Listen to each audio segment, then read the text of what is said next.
on today because clearly the labour market has changed, Nick. It has, yeah. It's changed dramatically. I didn't think we'd see 1 million jobs being out there, and we do get a lot of people coming to us saying we can't fill these positions. Can you help us? And what we can do is we can get the jobs seen everywhere and try and get them the candidates. Obviously, then it's down to them to pick out the right ones and the best fit for the business. As we've been saying for weeks now, some of the jobs you just can't fill them. I don't know where lorry drivers have gone and chefs have gone, but we're seeing now. Was it McDonald's today? No more milkshakes. That was the big news, I think, of the day. It was for a McDonald's lot of people. cannot get milkshakes. Yeah. And I sat there driving past McDonald's. I was going past a place called Sleaford, and I looked at it and I thought, I can't get a milkshake from there today. They can't get hold of them. And obviously, McDonald's has actually got its own fleet.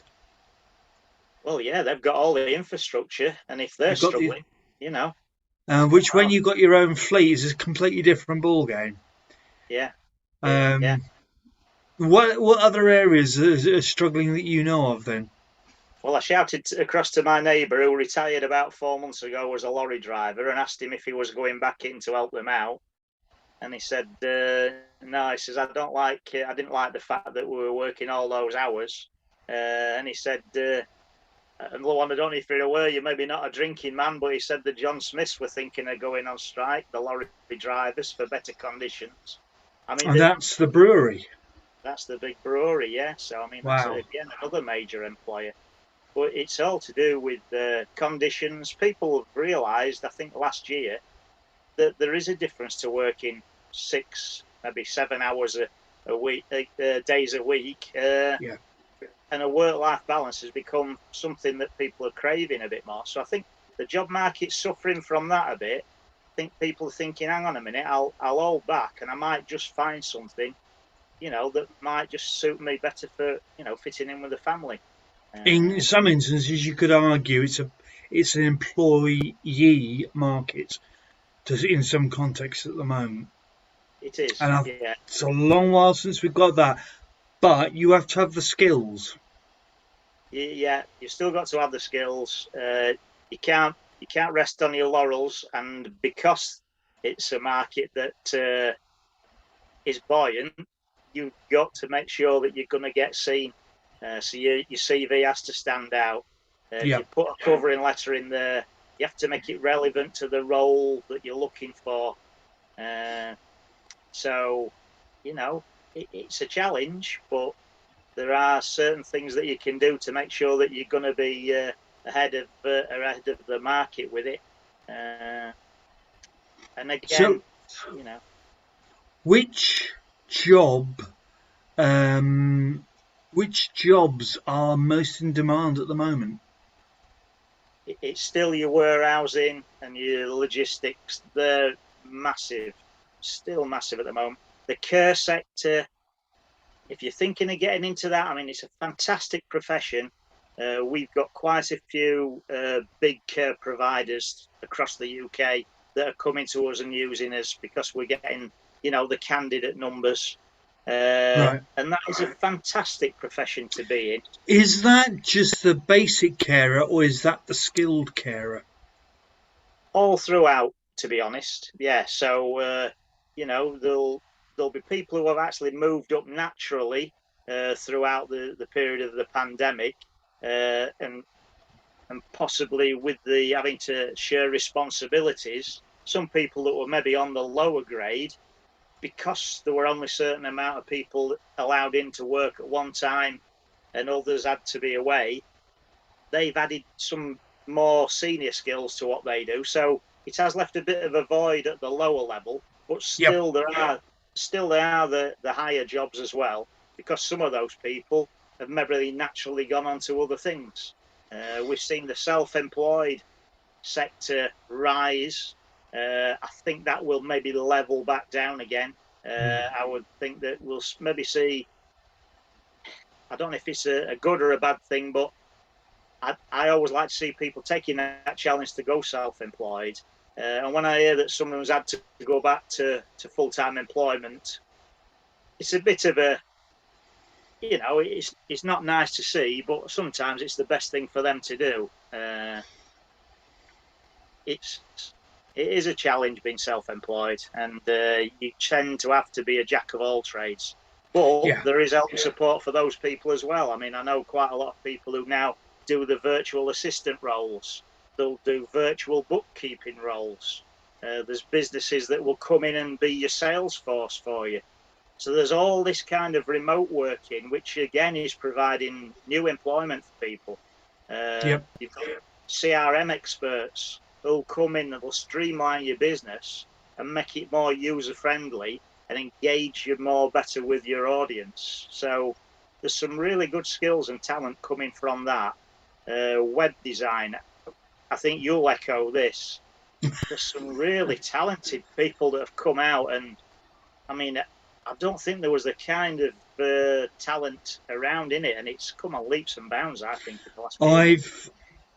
It's interesting you say that. There's two aspects to that. I mean, I'm dealing with a couple of people at the moment. One who's offered me quite an attractive package, and but the actual whole side of software website development is changing very, very quickly, and the options are changing. And I also noted that on the BBC last week, this is what I put a live recording of myself talking about it. There was a demand for photographers, digital marketing, and farming. And Yeah, obviously, the farming didn't dawn on me. We're smack bang in harvesting time now. yeah, yeah.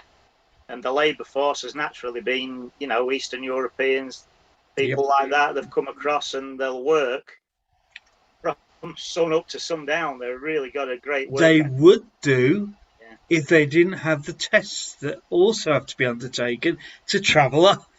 yeah, So if you haven't got many skills, it's an opportunity to actually say, well, hang on a minute, what can I do?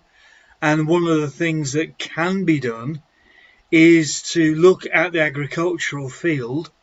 And certainly in Lincolnshire, where I am, and I'm sure it'll be probably the same in your area, the agricultural workers are out there. yeah. Well, I'm from Lincolnshire. I lived on 3 farms when I was younger. Often's helped out with seasonal stuff, strawberry picking, things like that. Yep. And it is a good way to get that good ethic going when I can get my teeth in. And like we said before, employers looking at somebody who's maybe in between secondary school and going to further education, if they can see that you've put some hard graft in, doing some manual work and earning a little bit of money, they're going to think, hang on, yeah, there is a work ethic here. And it's another tick in the box then. You've Yeah. not just been sat on a sun lounger listening to a bit of music and playing your mum and dad up the wall a bit. You've actually got out there and done some work. So again, fantastic opportunities. Yes. So, which areas would you recommend at the moment if you're just looking for a job now, and we are smack bang in the school leaver stroke I'm starting a new life month, I would argue, because a lot of the kids have left school. Yeah. Yeah. I mean, it is difficult. I mean, I don't know if the schools are still pushing for further education, but I do know that when mine left school, which now is coming up for around about 12, 13 years ago, there was a big push into further education, which is Hmm. all well and good, but it doesn't suit everybody. And I No. think nowadays, I think if you look at the job market, there's so many organizations that are set up to actually give you that on-site learning, and they'll also give you some paid stuff as well with employers. I've been speaking to somebody today, and they've got a scheme, for people who've been unemployed for 12 to 18 months, where they'll actually fund through an employer, through a government scheme, to get people back into work. And again, it might just be something that is a temporary measure, but it's keeping you busy, it's keeping some money coming in, and it's keeping your opportunities open that you might just see something else in your normal day-to-day. And like we're advocates of networking. We're always keeping our ear to the ground and listening to what everybody else is doing. And we're always there to help, share and support. I had somebody today said, we know somebody who wants to get into the world of estate agency, but she's only really young and not got the experience. I said, well, get her down to our networking organisation. And you know me, that's the first thing I'm always going to say. And she says, well, she'll maybe not want to stand up and speak. I said, well, she doesn't have to. But if she sees how businesses work closely together, how things gel and how one business can lead into another one, then, you maybe think, well, hang on a minute, then if I start working for a mortgage company, that might lead into estate agency in a later life. If I start speaking to somebody who does life insurance, maybe a business that does that, even working from the ground up, going in there as a junior administrator and then working through and then getting onto the housing side of things. It all seems, it all flows better then. One of the things that I remember very well was James Reed, who's the chairman of the Reed Recruitment and what have you. He turned around and said you can learn an awful lot by going on YouTube and exploring what people are taught on YouTube. And you can learn a lot about different vocations, different types of work, just by going on YouTube and doing a search. And generally speaking, most business skills and job roles have some sort of feature on that particular platform explaining more about that job. Yeah, I did that only a few weeks ago. I went on there and there was a TED talk. I'd never really experienced TED talks before, but it was really concise and precise and straight to the point. And I made quite a few notes out of it. And then I did a presentation on the back of it and it went down ever so well. So, yeah, I use YouTube for my music because I love music. Go on, Nick. Let the secret out. What music are you into? Oh, all kinds.